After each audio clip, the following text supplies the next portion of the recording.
Welcome to week 2. During week 2, we are looking at 2 activities. The first, we are going to learn to create learning objectives. And the second activity is that we're going to create a study guide.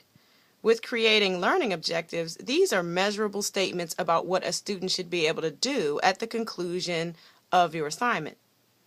And since they need to be measurable, you're not going to want to use the words know or understand or learn, because that's not really something that you can measure.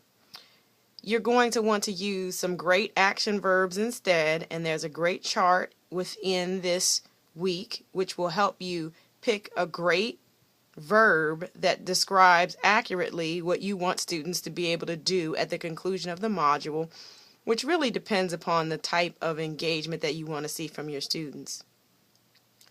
The second part of our weekly lesson will focus on developing study guide questions. And when you hear the word study guide, you might think that's really intense. But what we're really looking for is a few guiding questions that will help students with the material.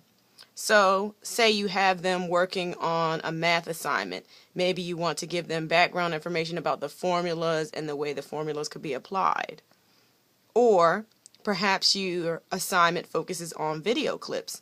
In this case, you might want to set up the video clips, especially if they're part of a larger movie, to help students understand what they should be grasping.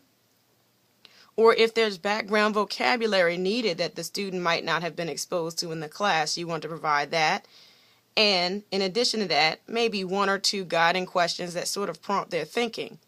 So there are a few examples of these study guide questions in these weekly learning modules.